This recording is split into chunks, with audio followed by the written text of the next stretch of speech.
You should be able to see my presentation now. If someone can give me a thumbs up or something. Yep, we can see it. Cool, thank you. Right, so obviously you're here to hear about Audiomoth. We will be covering various aspects of the device. If you have any questions, you can write them in the chat. I may reply to them immediately, or I may leave them to the end. It depends on what I'll do. Last time I said I would answer them all at the end, and I ended up answering them as they came in. So I might just do the same here. Yeah. If I suggest everyone stays on mute while I present, just to avoid any interference.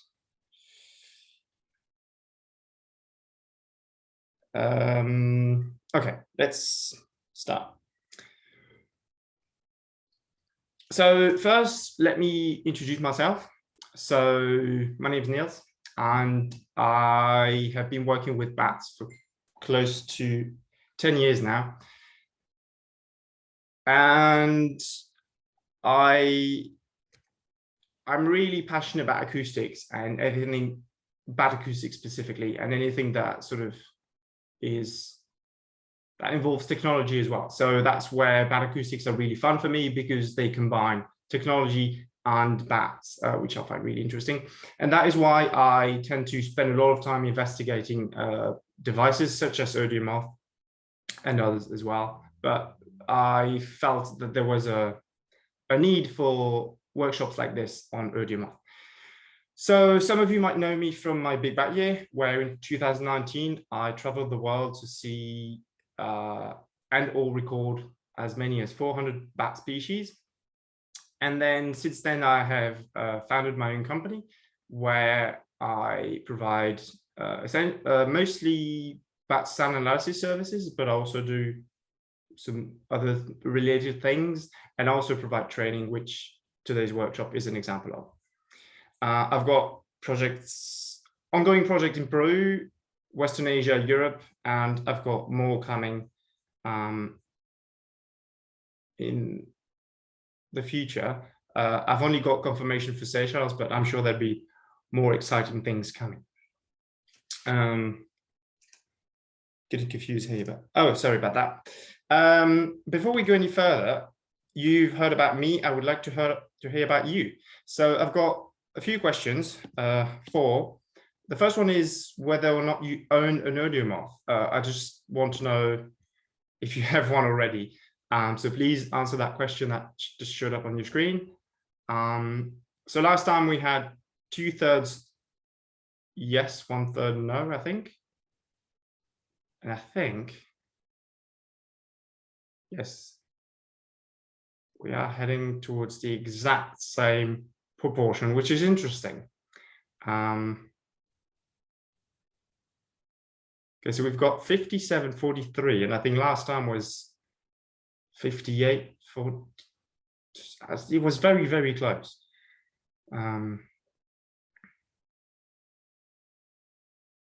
Okay. So cool. Okay, so it's this time it is closer to a 50-50 split. Interesting. Okay. Then I also would like to know what species you work with. So if you don't own an Audiomoth, that question would be, what species would you use it with or on or whatever? You don't have to have an ongoing project to answer that question.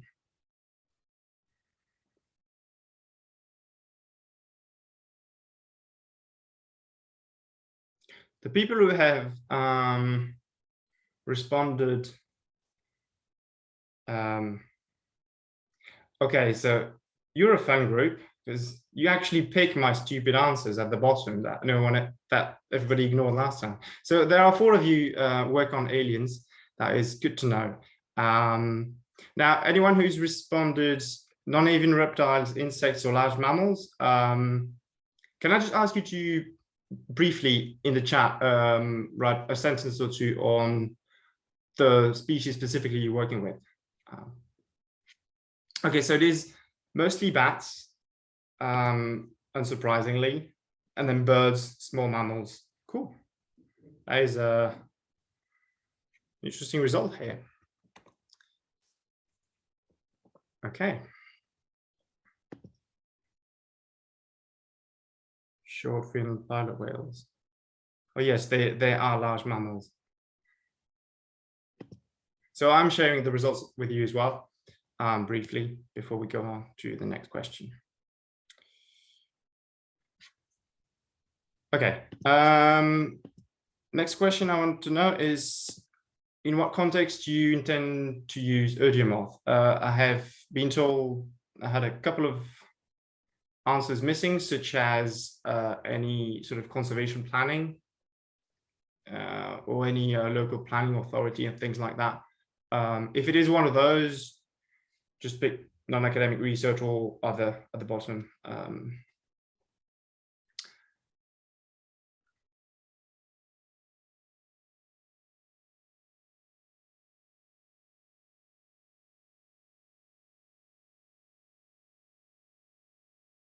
Oh, wow. Okay.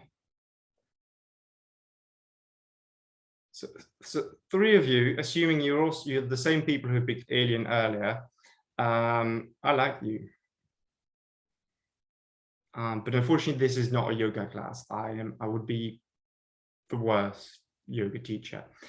Okay, I'm still getting more people joining. So if you join late, no problem at all. You haven't missed much, just missed a few questions. Okay.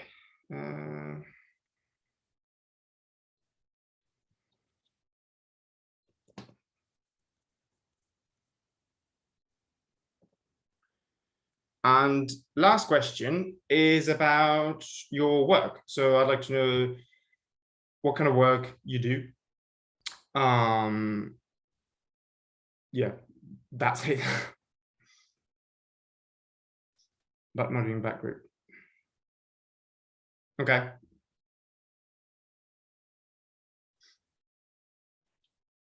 Yeah, so if you use Audiomoth as not professionally, but for example, as part of a bug group, you can just take non-biological related work if you work in something else entirely.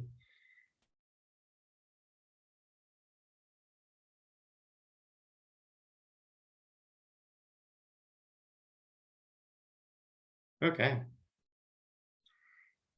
An option to select multiple areas of work. No, I didn't think there would be that much overlap, but my apologies if there is. It can be hard to prepare questions like these. Science communicator. Okay, that is not in there. Cool. Okay. So just so you can have it, I'll share these results with you as well.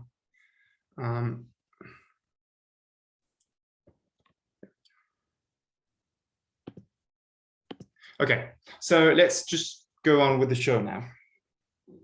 The answers are really interesting because it's a lot more diverse than it was last week, which is why this took a bit longer than it should have.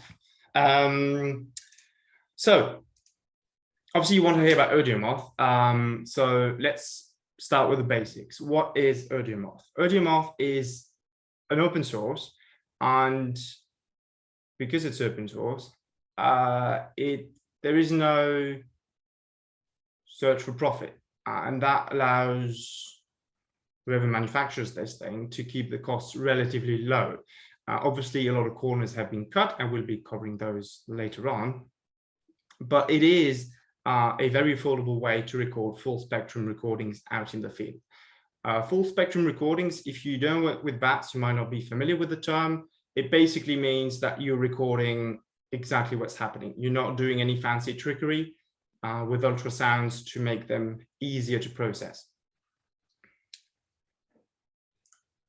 And it can be used with pretty much any species of animals, including humans, obviously. So it began with a team of researchers who were after a device that could record cicadas, and they couldn't find something that worked for them on the market, so they just created something. And then they made that thing available to the DIY community, and one day a few bad people discovered that it could actually record up to a 384 kilohertz sampling rate.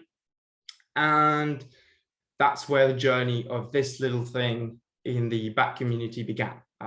It is a controversial journey, which we'll be covering in a minute, but it is a journey nonetheless.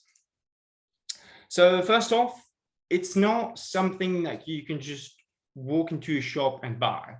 As I said, it was made available to the DIY community, which means that it's being sold through the channels that would be very familiar to people who regularly dabble into DIY electronics, be it Raspberry Pi accessories, Arduino, any of that stuff. But to most of you who come from the commercial product for wildlife world, it's not that straightforward, and there's a lot of considerations that need to be taken before you really start working with Audiomoth, because there's a few things that you really need to understand in order to really use this device to its full potential. So the first option is GroupGets. So GroupGets is a platform where designs of mostly PCBs can be submitted, and then they run bulk orders where they wait until they reach a certain threshold of orders before putting it in, which allows them to well, save money and pass that along to the customers. The downside of that, the main one, is that it takes a very long time to get your product, because first you have to wait until the order is actually open. There's a mailing list you can join for Audiomoth, and then you get an email, round 15 is open, but then that round 15 will remain open for usually 6 to 8 weeks. So even if you order at the very beginning, you still have to wait 6 to 8 weeks before the thing starts going into production, and then there's shipping and everything. And so you're looking at least 3 months wait time, probably more likely 6. So that is not a quick way to get your hands on them, but it is a cheap way to get your hands on them. Alternatively, there's LabMaker, which works more like a conventional store that keeps stock of everything, but obviously you will be paying higher prices because they are sending smaller, the regular orders to manufacture the designs that have been submitted to them. But they are all the same devices. They're all coming from the same factory. So you're just dealing with the advantages and disadvantages I just mentioned. You should be aware that if you are trying to get your hands on one now,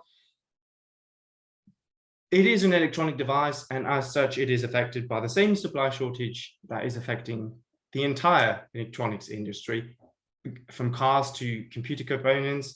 So things are slow. Exactly. Issues with production over the last 6 months. That is exactly what I was on about. The first thing you need to understand is that, I mentioned it, the researchers, someone mentioned a small distributor in Berlin, a few traditional retailers in Europe, I know that there's one in the Netherlands as well, have started stocking them. I don't know how many, and I'm not sure how much more you're paying for that, but the convenience might be really useful, especially if you're in Europe, because then you avoid custom fees and stuff like that. So yes, it was designed, actually, this thing was designed by researchers to answer a specific question. They needed something that didn't exist, and because it made it into the market afterwards, it obviously created a new niche in the market. It is not replacing anything that already existed. But what it is doing is providing the lowest entry point into passive recording that's ever existed, particularly for bats, where we are talking about a decrease in cost of 2 orders of magnitude, which is pretty incredible. As I said, it's not an alternative for existing recorders, and it is also not a unicorn. And what I mean by that, it is arguably the most important point on that slide. It's not a unicorn because it doesn't come from some fantasy land where it has become the perfect tool to record any kind of animal species. It isn't. It was created for a specific purpose. It turned out to be a lot more capable than that, but it certainly is not without flaws, and it's honestly, there's no point in denying the flaws. They should be acknowledged and worked around of when you're designing your project, which we'll mention in a minute. So the first thing you need to understand about Audiomoth is that, as I showed here, for those 48 of you who don't have one, that's what it ships as without the batteries. It's a PCB with a battery holder. That's it. It's got a micro SD card slot here, but that micro SD card slot is empty when you buy it. So obviously you have to purchase things in order to make it work. The first thing you need to purchase is a micro SD card. Well, it doesn't have to be the first, but it is an essential one. That's where your files will be stored. And because what you're trying to do is record sound files, it is also really the area where you really should not cheap out, because there are significant differences in what micro SD cards can do at different prices. Now, it's not always a price issue, but it usually is. If you see something that's suspiciously cheap, it probably is suspiciously cheap for a reason. So there are a lot of scammy SD cards and micro SD cards on common marketplaces such as Amazon, where they won't actually have the capacity that's advertised, but even if you plug it into your computer, it will still show the advertised capacity. It will just write over itself as it keeps getting more files, as to not spit out an error that you've reached full capacity. So don't do that. Stick to one of the reliable brands and get them from reliable places, which may or may not include Amazon based on your personal experience with it. I've heard of people getting fake SanDisk cards and Samsung cards on Amazon. So just be careful where you get them from. Also, don't cheap out. So don't cheap out on the brand, but also don't cheap out on speed. So micro SD cards. So SD cards have,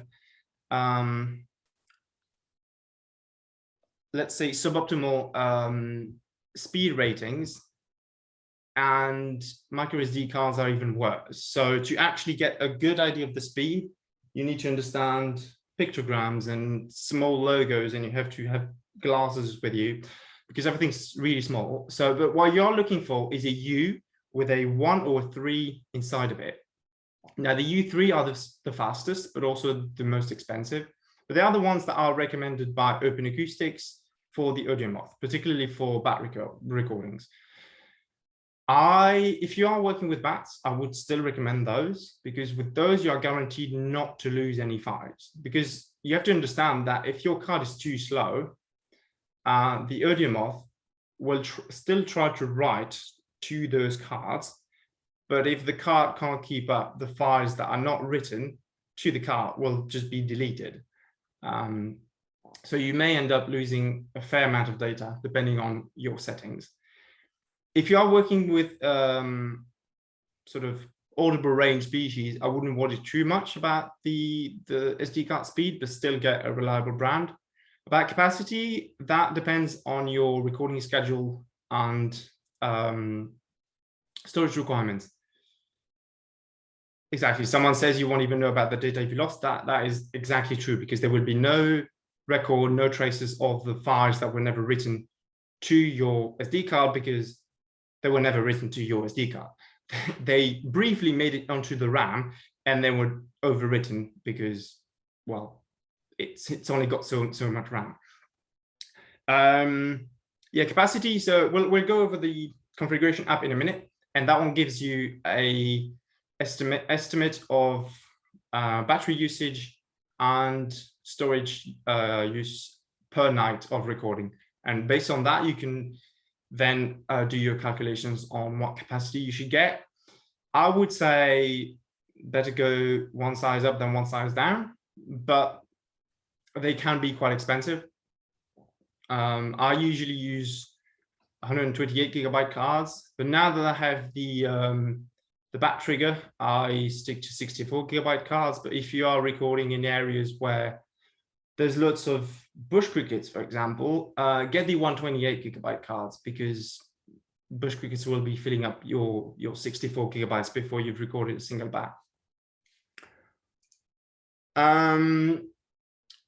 Weatherproofing. So yes, I said it comes as a bare PCB. You can't just leave out a bare PCB unless you live in the middle of the desert, maybe, because it will break. I have found them to be incredibly resilient to water ingress. And I have, actually, I can show you this one, as you can see, has corrosion here and there, and probably on the other side as well, because it did encounter some water. But I just left it to dry for 2 weeks, didn't turn it on, left the batteries out. Then after 2 weeks, I put batteries back in, turned it back on, and it works. And I have tested the sound. It is still one of my best Audiomoths so far. So honestly, they are resilient, but still get the case. So cases, there is the official case that is manufactured the same way the Audiomoth is. So with in batches, bulk orders, that stuff I mentioned earlier, you can get it from Group Gets or Labmaker, same thing. But it is quite expensive. It is about 75% of the price of the device itself. For a piece of plastic, that apparently breaks quite easily. So I would not personally recommend the official case. However, what I do recommend is that you take some time to do some DIY. You get yourself one of those small electronics junction boxes. You can get them from any home improvement store or from eBay or Amazon or whatever. And then you just drill a hole in them like so. Put a mesh over it. Metal mesh is better. Plastic mesh is easier to find. You can put some engine oil on top of that to increase the weatherproofness. So it comes with a silicone gasket, and then the thing just slots in there and just screw it back on. It's not the most convenient one, but it is incredibly cheap. This came in at about €3, which is roughly $3 US dollars or £3 British pounds.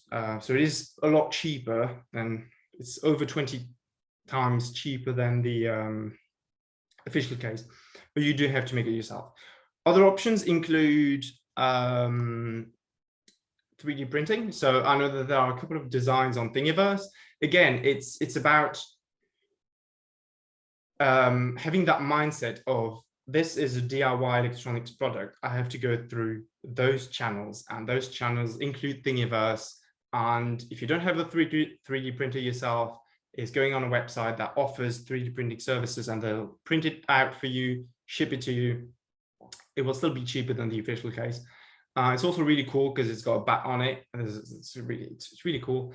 And yeah, so you need a case. There were at the very beginning suggestions that people should just use plastic bags, and actually you could even purchase plastic bags as sort of add-ons with your Audiomoth order.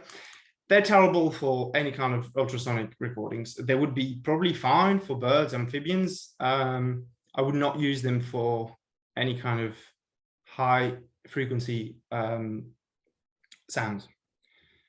Batteries, you can get pretty much any kind of AA batteries you want. I personally use alkalines because I have found my own rechargeable ones to be unreliable, and they are Eneloop Pros, so they are very high-end batteries, and I haven't had good results with them. Also haven't had the patience of trying out and the funds to try out a bunch of other brands and things like that. The main issue I've found is that most rechargeable batteries run at 1.2 volts, which means that the whole device will run at 3.6 volts, which is very close to the cutoff frequency, cutoff voltage, sorry. And the Gecko processor inside does not seem to enjoy running at those low voltages for extended periods of time. And people have shown that it can lead to higher levels of self noise, which, well, I'll mention in a bit. Then, because again, it's not a commercial product, there is no accompanying software that you can use. So there is an app that you have to use to sort of communicate with your device and tell it what settings you need. But any kind of analysis software, that is all going to be third party. And obviously, this is a passive recorder. Passive recorders generate insane amounts of data. You will need a solid long-term storage solution and short-term storage solution as well for all those files. So you have to decide what you're going to keep, what you're going to keep it on, what your backup schedule is going to be, how you're going to process all that stuff. I'll go over storage again in a minute, but someone's saying in the chat that 64 gigabytes is a good card. If you generate 64 gigabytes per device per deployment, it adds up pretty quickly if you decide to keep everything. So Audiomoth requires a few pieces of software. Start with the configuration app. You will need the configuration app to, well, configure your device. So that will be your main sort of communication portal with your Audiomoth. I've got examples coming up. It's probably the one that everybody's familiar with. Then there's the flashing app. So the flashing app allows you to upgrade or update your firmware. So firmware is the software that runs on the device itself. It can be used for process, but it's not without risks. So because you are upgrading the firmware on the device itself, if something goes wrong, the device may malfunction or just not turn on anymore. It has happened to a couple of friends of mine. I mean, it's the same on a computer. When you upgrade your BIOS, there is always a risk that you brick your device. But there have been some substantial software improvements over time, and it might be they might be of use to you. And if they are, then you should consider upgrading your firmware. If they're not, then I would just not do it just for the sake of it. It's not like updating your phone, which comes with security updates. You don't have security updates for Audiomoth. It's just feature updates. If you don't need them, don't take the risk of flashing your firmware.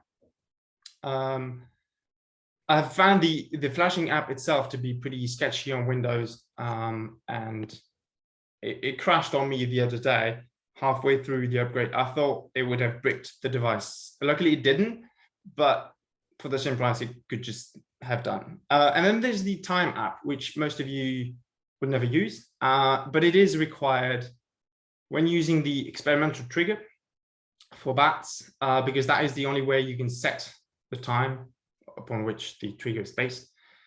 And because if you use the trigger firmware, it doesn't work with the configuration app. Otherwise, the time app is actually included in the configuration app. Is the flashing app available on other OSs? Yes, it is also available on Mac OS. I'm not sure if it's available on Linux or not, but if you can get the configuration app, you can get the flashing app. So let's look at a few settings briefly that you can set in so this is the configuration app. As far as I know, it is the latest version, but if it's not, my apologies for that. The first setting you can set is the sample rate. Sampling rate will determine the highest frequency you can record without any kind of aliasing or weird artifacts or upside down things. Let's just say it's the highest frequency you can record. The highest frequency you can record is always going to be half your sample rate. So you have to, if you don't know what sample rate you should use, just look at the species you'd like to study and look up their frequencies and just get to the maximum and see which one gets you the closest. It's always better to have empty room at the top of your recording rather than missing out bits. And that's where, specifically for bats, you'd be easily, you could be tricked into thinking, oh, so in Europe, the highest echolocating bat is the lesser horseshoe bat, and that is about 115, 120 kilohertz. So 256, well, 250 in this case, is always fine. It isn't, because there are bats that start much higher in frequency. They just drop very quickly, such as Geoffroy's bat. Naturalists can sometimes go above that, Bachstein's as well. And to identify those, you will want those higher frequencies. Now, to be perfectly honest, those are frequencies that Audiomoth is not very good at picking up, but just not allowing it to record them at all, it's just not the right way to solve that particular limitation. Those are also the frequencies that will attenuate the quickest. So that means that you have to be quite close to the animal to record them. But again, if your settings don't allow the device to record those frequencies, you're not even giving it a chance of recording them. So I would always advise you to use the highest sampling rate you could take advantage of, but not go any higher, because the higher the sampling rate, the larger the files. That is why at the beginning, when I mentioned SD cards, I made a distinction between ultrasonic and non-ultrasonic recordings. Then there's gain. I always leave it on medium. If you have reasons to change it, change it. I personally would not recommend changing it unless you know why you need to change it. Perhaps the most important thing and the most, the one that requires the most trial and error is your sleep record cycle. And yeah, I'll mention the fake trigger in a second, Melissa. So the sleep recording schedule, it's basically you're setting the amount of time it's going to sleep and then the amount of time it's going to record. It's simple, but you need to think about this thoroughly, because it will affect the amount of data that you'll be collecting, then dealing with, and having to analyze and all that stuff. You have to, if your goal is to look at activity night after night, for example, of amphibians or bats or whatever, it may not necessarily make much sense to be recording for 55 seconds every minute. You may get away with recording 25 seconds every minute, because there's no reason to believe that all the bats will actually be flying during the 35 seconds of every minute that you will not be recording. Now, you will miss stuff. That is a fact. If you're not recording all the time, you will miss stuff. But to what extent that will affect your study results, that depends on your particular study. But I would say in most cases, you can get away with not recording 55 seconds every minute. That is just a lot of data to go through. Then there's the filters and the amplitude threshold, also known as what should have been a trigger, but actually is not even close to being a trigger. So the actual trigger was developed and has been released as an experimental firmware, but it was never publicly released. It was shut down for reasons I won't go into. But instead, what we got is a very low quality filtering, which is essentially useless and an amplitude threshold that very few people have had success with. But so the filtering allows you to choose a minimum frequency it will record at and a maximum frequency it will record at. The maximum might be useful for anything that's low frequency, and obviously a minimum is useful for bats, for example. But if you set the minimum threshold at 17 kilohertz, it will actually start recording some things around 13, 14, which, I mean, 13, 14, that's where you get all the annoying sounds that you would like to get rid of with the filter. The amplitude threshold is, that's why it was stupid that it was called a trigger, because it's done after the fact. It's done on the recorded file.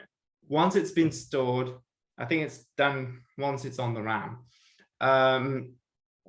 What it does is that it goes through the file, checks for any bits that are beyond a certain amplitude threshold. And if there are no bits that are beyond that threshold, it just deletes the file. But you can also do that after the fact with the free version of Kaleidoscope that allows you to scrub any noise files and get rid of those. So, I mean, you may want to use the amplitude threshold if you are using smaller capacity SD cards, but I would personally recommend doing that stuff afterwards, just because if you do it afterwards, you can actually check, because if you use Kaleidoscope, for example, it will, you have the option of moving noise files to another folder, and then you can still look whether or not it removed things that had sounds of interest. Whereas if it does it on the device itself, you have no way of checking what it's doing. And like I said, the only feedback I've got is, yeah, it's not great. So, okay. Then there is all the other software that you also need once your recordings have been generated, because obviously recording is the easy part. Dealing with the recordings is the hard part, and the part that takes a lot of time. To reduce the amount of time you spend on those recordings, there are classifiers.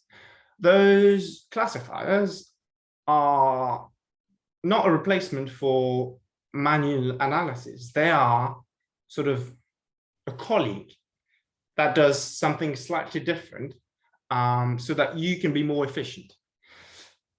That's how you have to approach them. Now, I don't have time to sort of extensively cover classifiers, particularly with bat use, because it's a whole conversation. It's a very interesting conversation, but it's not one I have time for right now. But if you're interested in that conversation and bat sound analysis, I will have a course in April that will cover bat sound analysis in general extensively, including classifiers. There's a whole module on classifiers. So I think it's going to be exciting. Now, if you want examples, I recommend checking out things like Kaleidoscope Pro. If you're on the classifier, it's Pro version. Sonobat. If you live in Europe, you're lucky, because then you can use the BTO acoustic pipeline, which is free to use at up to 100 gigabytes a year. Now, 100 gigabytes may not sound like much if you are using passive recorders, but if you use active recorders, it's a lot. Unfortunately, the issue with Audiomoth is that if you don't use the trigger, you can easily get 13, 15 gigabytes a night. And well, you get to 100 very quickly.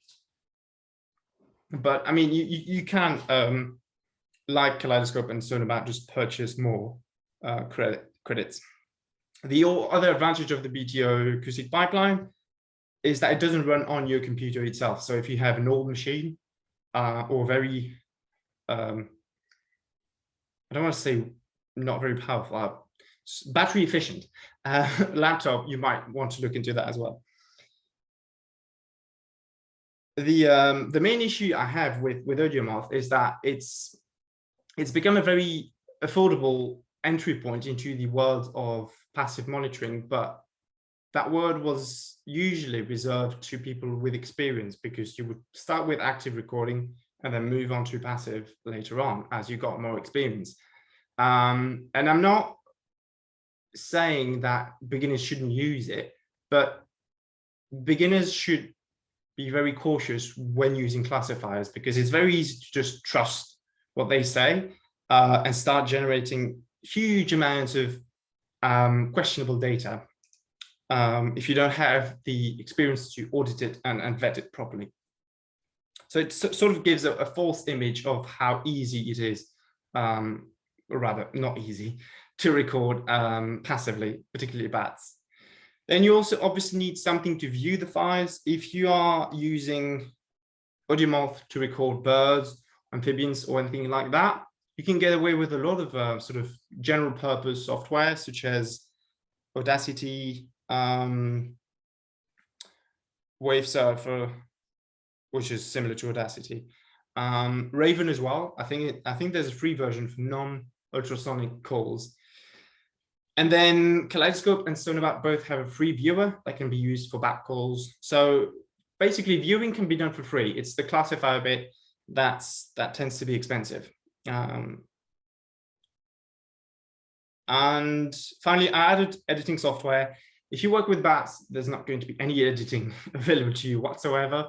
But if you work with birds or amphibians, you have options to remove some kind of, as far as I know, if you have the paid version of Anabat Insight, you can load any kind of files into it, which includes Audiomoth files. Yeah. I should point out that the I mentioned Kaleidoscope, the free version for the noise scrubbing and stuff like that. They have blocked Audiomoth files in newer versions. So I think you have to get 5.4.9 to still be able to use it with Audiomoth files. After that, it will just stop you from using the free version on Audiomoth files. What file format does Audiomoth generate? WAV files. So like any other recorder tailored for wildlife. Wow. So it's not MP3, it's WAV. Editing software, yes. So you can reduce background noise, increase gain levels, that kind of stuff. My recommendations would be Adobe Audition or DaVinci Resolve Fairlight. Fairlight is free, Audition is not. But Fairlight is part of a video editing software, so you may have to ignore most of the tabs on that software. But it is a very capable one, especially it's free, it's no subscription like Audition. Can I provide a list of programs? I can.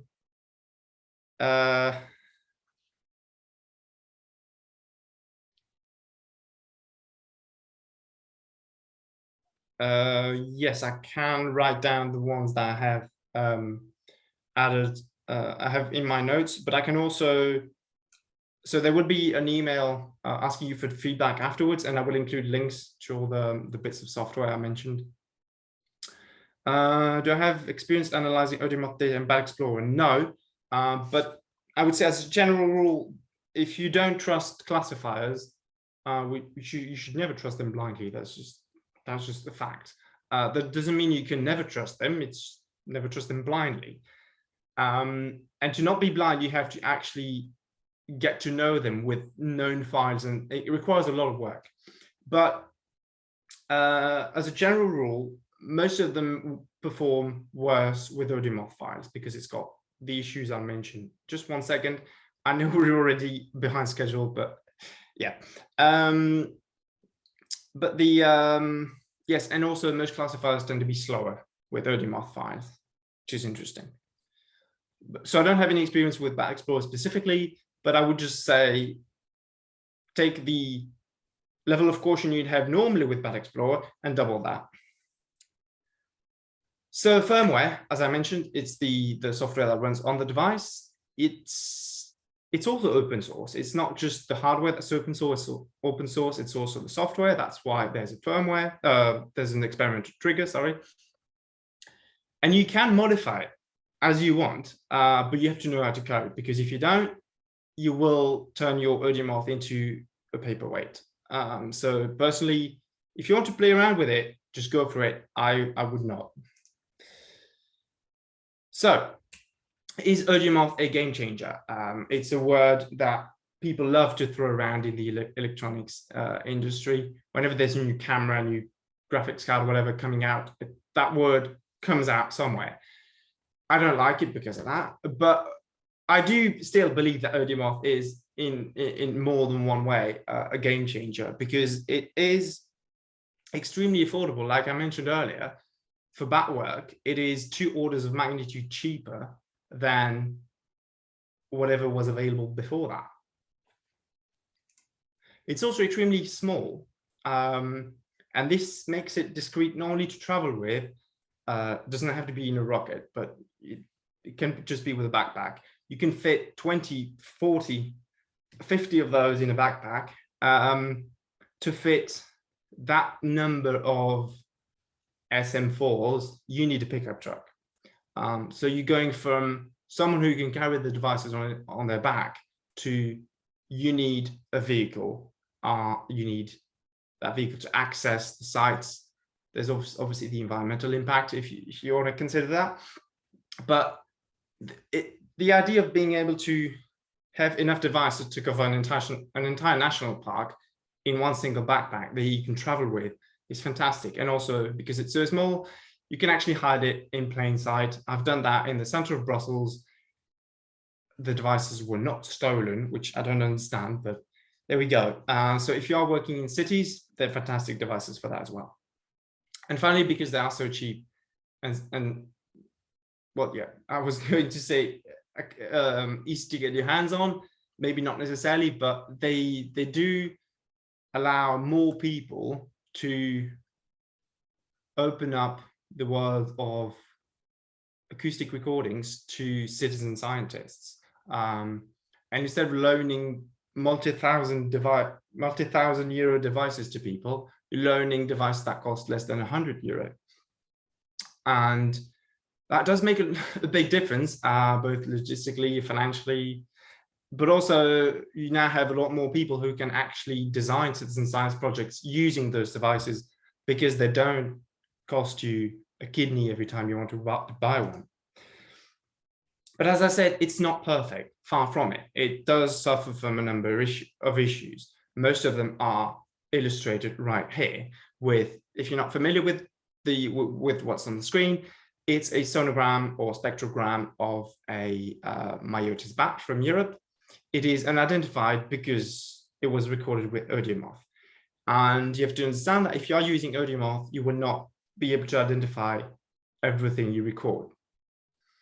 Now, it's true with most devices, probably all of them, but I would say it's even more true with Audiomoth. You have to sort of lower your expectations somewhat. And it's annoying. This recording I put in there because it is extremely frustrating to me, because it's likely a first for Brussels, but I can't know for sure what it is. So it will forever remain as unidentified. The main issue is sound quality. As you can see on the screen, above the cores are the vertical-ish lines. You've got a somewhat horizontal line going across the screen. So the particular Audiomoth I was recording these on has apparently an issue of recording itself at around 80 kilohertz or 90 kilohertz, somewhere around there. And it can happen at different frequencies on different devices. So not every Audiomoth is equal, and you will have differences between the devices, not just in the self-noise, but also in their sensitivity to different frequencies. So some devices will be better than others at recording at higher frequencies. Again, this is more of an issue with bats than anything else, but this is why I said this is still one of my best Audiomoths, is because it's still the most sensitive at higher frequencies, even though it's got corrosion all over the place. Now, I haven't tested this one, which is the new one, but yeah, this one is one of the best for no apparent reason. It's not because it's the newer one. It just came out of the factory like that. And in general, you shouldn't expect too high. You shouldn't have too high expectations when it comes to anything that's high frequency, and that's unfortunately most of the bats.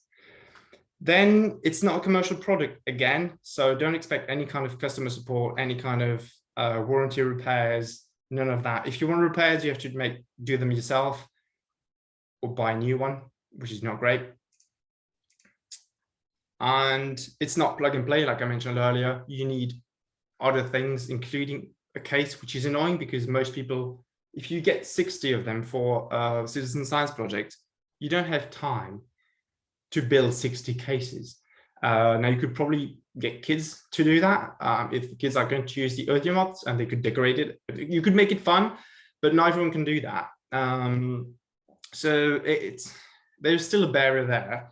And also you have to get your own analysis software, which, especially if you want to use classifiers, there's costs involved.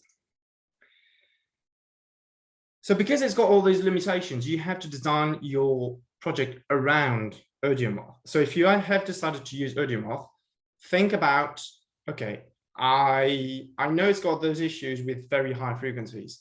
So can my project be designed to not require identifying every meiotis species to species level, for example?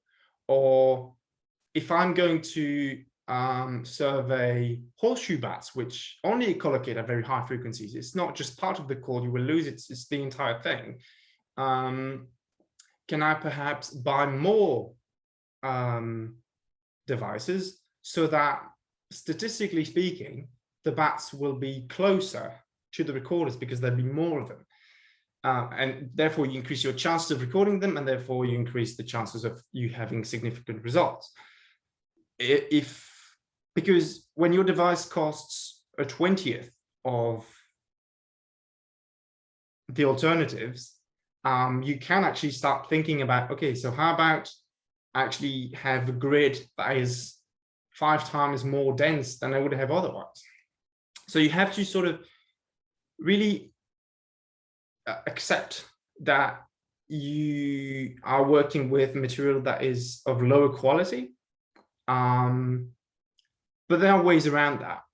So for example, one of the ways you could do that is, for example, not identifying everything to species. Now, I don't have much experience with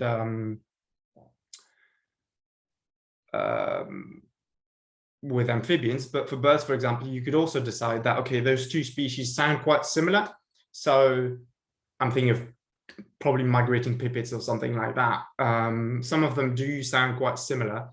So you could just decide, okay, we're not going to separate those, and that you just plan your study around that. So hi, Sarah. Bye, Sarah. Sorry. I'm sorry for running late. It'll be another 5-10 minutes, hopefully, more 5 than 10. So here are a couple of examples of what it's been used for by other people, and then I'll go over where I've used them myself. So in this case, we're somewhere in the Caribbean islands. You can see them on the left of the screen there, the Audiomoths. Now, they were being used inside a cave. Now, not every bat can be recorded inside a cave. Well, it can be recorded, but you can't do anything useful with the calls. But this particular genus, Natalus, can actually be recorded inside caves. So it sometimes does make sense to deploy these things inside caves. And I've been considering deploying cheap devices like Audiomoth inside caves just to see when the caves were being used. I don't care by what, because I can just see the bats and I can then identify them by sight. I just need to know when within the night and when within the year those caves are used. Obviously, when it comes to acoustic frequencies, they can do a lot more and they can do those things a lot better than echolocation calls. And in this case, so they were being deployed in pairs to monitor gunshots. One of them was triggered by gunshots. The other one was running continuously. And so they were able to record the intensity of hunting, things like that. And then probably also the alarm calls of birds and primates and things like that as well.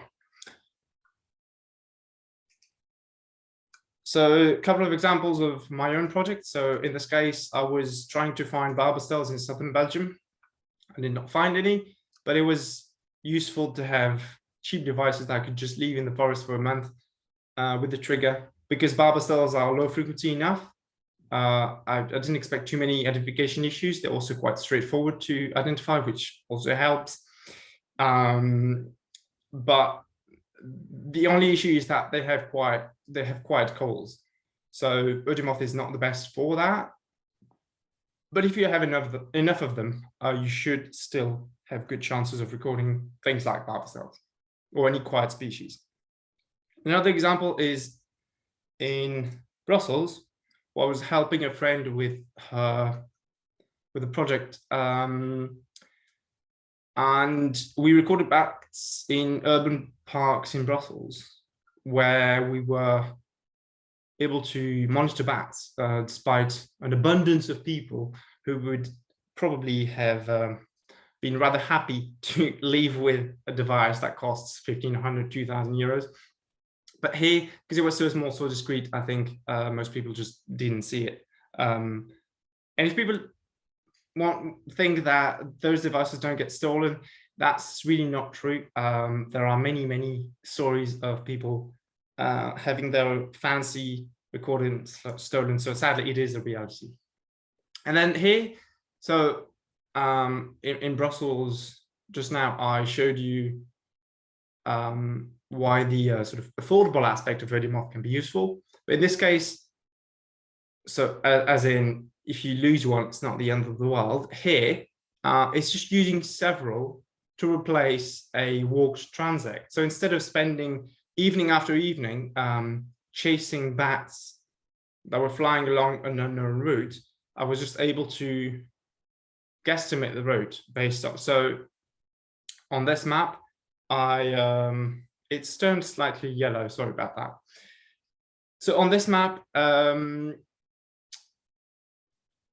I knew the routes at the top of the image up to that pinkish little symbol there, but then the bit in the forest I didn't know. No one knew, so we just so I just laid the Audiomoths along the along one of the trails and just ended up finding the roost. Not just the flat route, but actually found the roost. If I turn off, you can see that there's a circle at the bottom where the roost was. And I had an Audiomoth just beyond that didn't record any bats at all. So that was a lucky shot, but I had enough recorders that I could also just add more and sort of scan a large area of the forest. Obviously, storage is a huge consideration, as I said, because you are going to generate a lot of data, and you may be able to just throw it away as soon as it's being analyzed, but you will still need to analyze it. And for example, classifiers are going to be more quickly bottlenecked by your storage than they are by your processor. It may not sound very intuitive, but I have done extensive testing that has shown that because classifiers need to access several files at the same time, and the hard drives are very bad at allowing access to different files at the same time. That's where SSDs really shine. Now, they are more expensive, but you might consider, just to give you an example, using Kaleidoscope Pro on back calls, I have found that you could decrease the time required to analyze files by over 20 times just by switching to an SSD. So yes, the SSD might be more expensive, but it's also a lot faster. And so in many cases, having a storage media on which you temporarily store your files while you process them, which could be an SSD, can actually make a huge difference to your entire workflow. And if you think that your processor is not fast enough, instead of buying a new laptop, I would seriously consider just getting an SSD instead. And because using my not very powerful laptop here, I was able to get much faster speeds on an SSD than on a very powerful workstation and a hard drive. Storage is also a huge topic, and I have actually decided to make an entire course around it. And that will be coming very soon. I'll be replying to the 2 questions we've got in the chat in a minute. But just to summarize, again, not a unicorn, it's not perfect. Don't imagine that it can do everything and everything perfectly. That's not the case. But it can, while it can't do everything, it can do things that other devices could not do, and still can't do, unless you have very, very deep pockets. And it's not the only option that's affordable like that. So there's the teensy bat. It's slightly more expensive, but the sound quality is better. It is only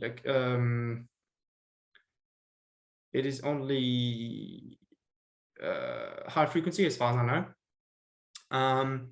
And you have to solder things yourself. So I haven't done it yet. I'll be doing that on Saturday. So it does require a lot more assembly than Audiomoth, but it does provide better results. And then I've been told of a few other similar boards to Audiomoth, but with better sound quality that are in development. So just be on the lookout for alternatives. So again, I provide bat sound analysis services with Barbastella Echology. I've got my website up there, and there's 2 courses coming up: a bat sound analysis course and a data management course. So thank you very much for listening. I apologize for being late. I will now go over the few questions I missed. If you have more questions, just ask them. If you are leaving, I would just ask you to, if you have time, just provide me with some feedback, if you want to, by email. So that, as I said, there will be an email asking you for that, and with links to the software that I mentioned. So, Katrina's question in New Zealand. The spectrograms will show me the frequency able. Yes, so in New Zealand, by just looking at spectrogram, it's not just frequency. I think what you're looking at here are max frequencies, which are very relevant when you're using a heterodyne detector. When you're using actual recordings, it's a lot less useful. There's other parameters that are a lot easier to deal with than peak frequency. But the differences in shape between long-tailed bat and short-tailed bat will also be very obvious. Short-tailed bat will look a lot like the myotis I was showing earlier when I was talking about limitations, whereas the long-tailed bat will look like hockey sticks. There'll be a flat bit at the end, and even just that will immediately tell you what species it is, which is why I would love to just leave dozens of Audiomoths in various places in New Zealand, including Stewart Island. You never know what you can find there.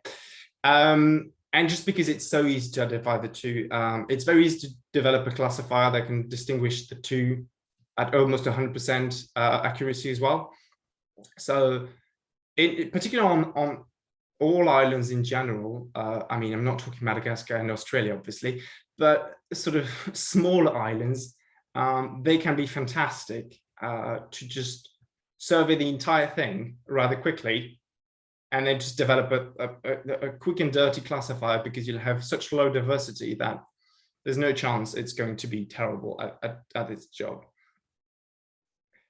I said I was using the trigger for Barbastella. Yes, I did use the trigger for Barbastella.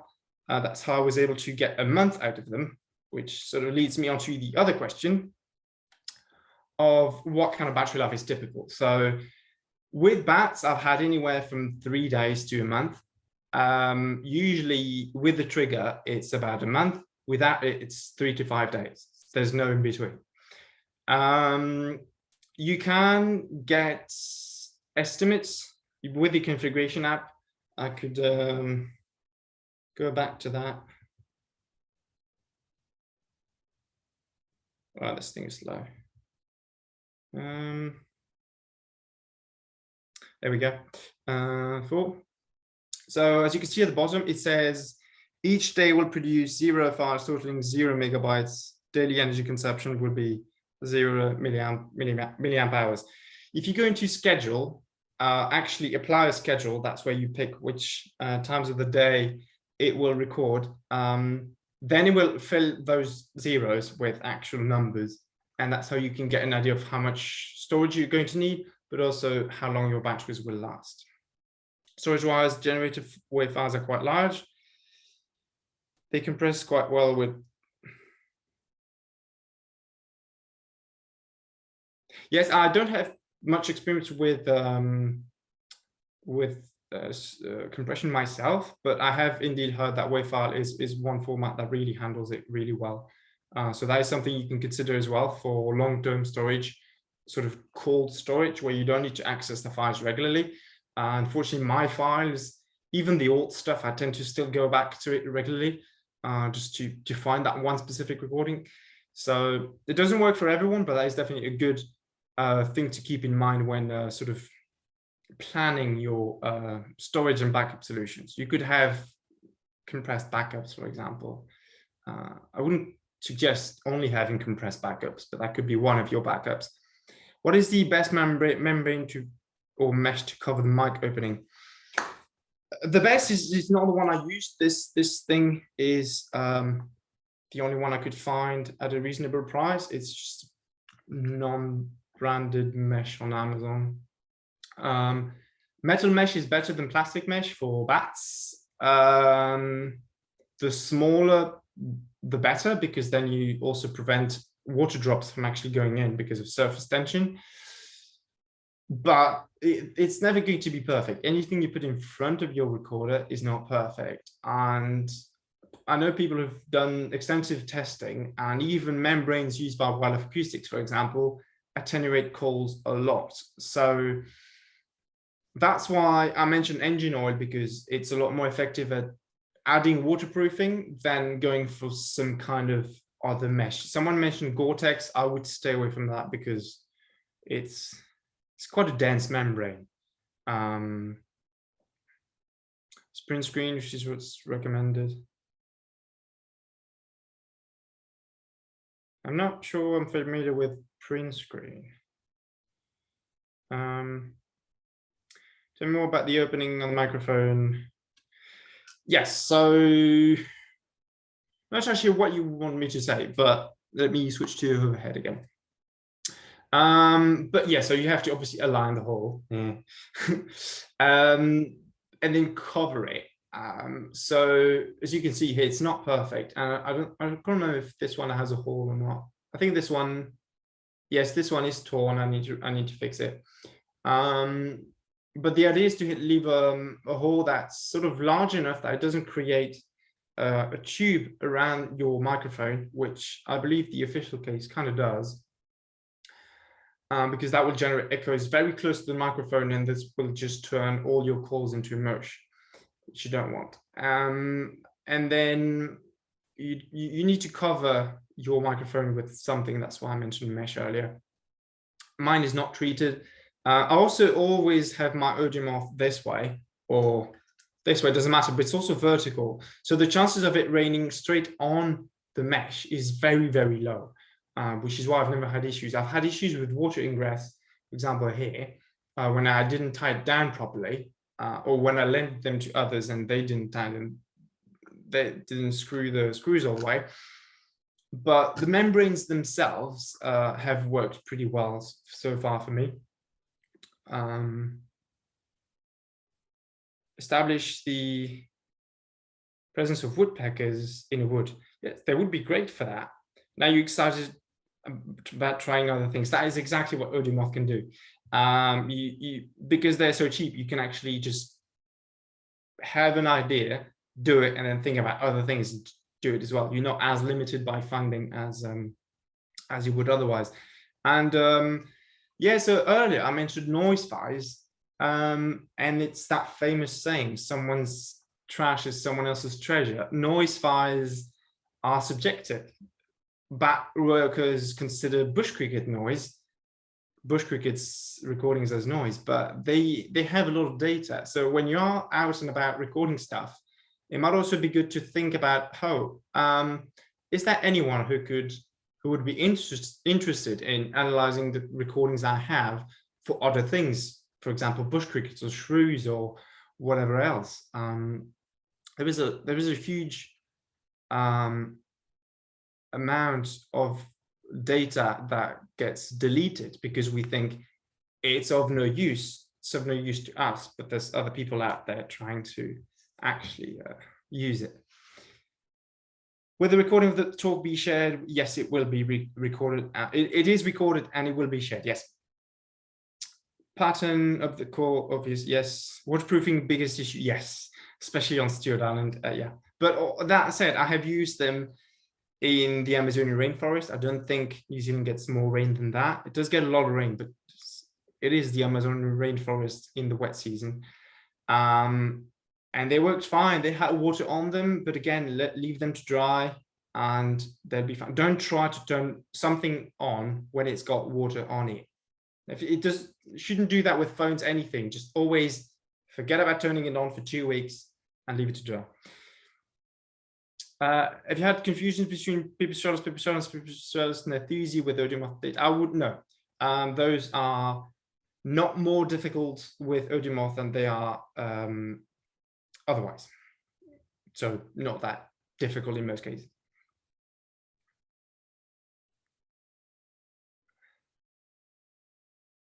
Yes, someone mentioned the Facebook group. Yes, there is a Facebook group called Audiomoth for bat work or something like that.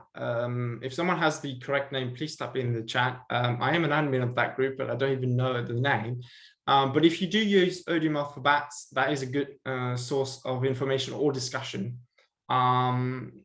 Because, I mean, at least the response rate is a bit better than the Open Acoustics Forum. Audiomoth bat monitoring, thank you. Thank you. I should really know that stuff, but yeah, I didn't. So thank you, everyone.